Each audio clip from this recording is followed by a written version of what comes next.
So Capcom have done it. They finally rewrote my childhood. Now, I know that sounds hyperbolic, but just hear me out. I grew up with the original games. I survived Raccoon City when every corner could kill you. But now Capcom's handed us a new timeline. Rather unfortunate turn of events. It seems that the President and the Federal Council have passed judgment over the civilians of Raccoon City. The President and Federal Council have ruled that the Bacillus Terminate operation is the best course of action for this extreme situation, and have since executed. Based on that fact, Raccoon City has been literally wiped off the map. Current reports have the death toll surpassing the 100,000 mark. Our hearts go out to those poor civilians of Raccoon City. In the Resident Evil 9 trailer, it looks like we return to Raccoon City, but it's clearly the remake version. The RPD, same layout, same design, tells you one thing. The remake timeline is canon now. Alright, fine. But then they introduced Grace Ashcroft, daughter of Alyssa Ashcroft, a character from Resident Evil Outbreak. And that's where logic kind of starts to collapse. Because Outbreak doesn't fit the remake timeline at all. It was built around the original continuity, the original city layout and the original Outbreak timeline, the original lore. So exactly how does this work? Because you can't rewrite the story and then pull the characters from a version that doesn't exist anymore. It feels like Capcom wants the nostalgia without the consistency. You know, what I love most about going back to old locations and games, it's not just the nostalgia, it's that rush. When you recognise the layout, the music, the atmosphere. You see, no matter how many times you replay the same game, you never really recapture that first time feeling. But when a new entry lets you revisit the place you've spent hours in, something hits differently. It's like a memory gets reactivated.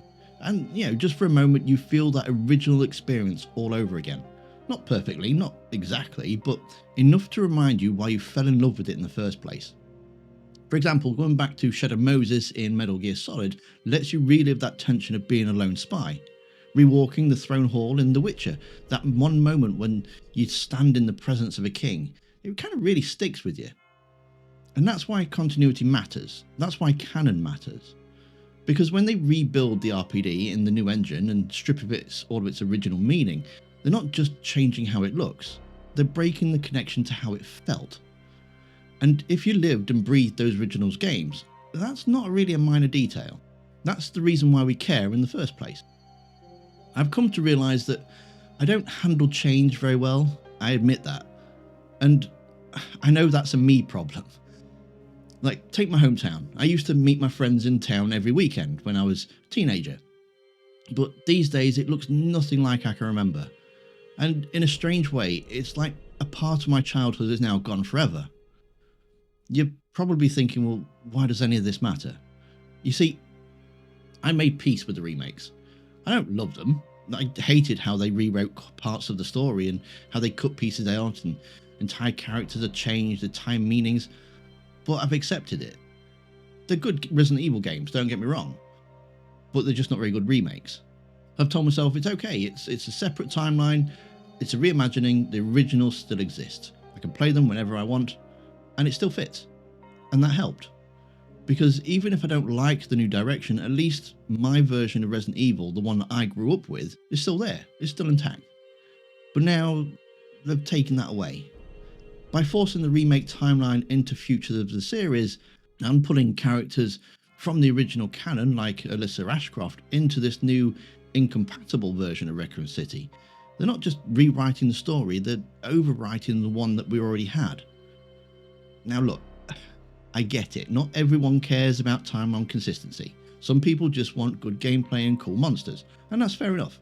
But for those of us who lived in this universe, this isn't just like a technical change, it's like a rewrite of everything that made it special.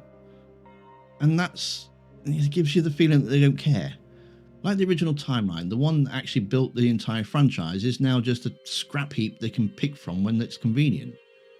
And that's what stings, I think. Not that the lore is messy, but that's our memories. Our version of the story no longer matters to the people who created it. It isn't about canon, it's about trust, I suppose. Because when the world you grew up gets erased, piece by piece, character by character, it's not hard to feel that you're losing something more than just a game. So yeah, maybe this won't matter to everyone. Maybe to some people, Resident Evil is just zombies, shotguns and boss fights. But to me, and a lot of fans, it was more than that. It's the first time a game scared me, the first time I cared about the world I was in. And when I replayed those games, I wasn't just surviving, I was remembering. That's why it stings. Not because I hate the way the series is going. Honestly, I'm excited. Resident Evil 9 looks bold, it looks dark, it looks fresh, and I want to see where it goes. But seeing that remake RPD in the trailer, I don't know, I guess it just hit me harder than I expected. Because even if it's just one layout, one building, it's the moment I realised that the version of Resident Evil I grew up with isn't coming back. And I get it, maybe canon isn't everything, maybe the series needs to evolve, but that one small detail, it quietly took something away. And that's what I'm reacting to, not because I'm angry, because I still care, I guess. And maybe that's the hardest part.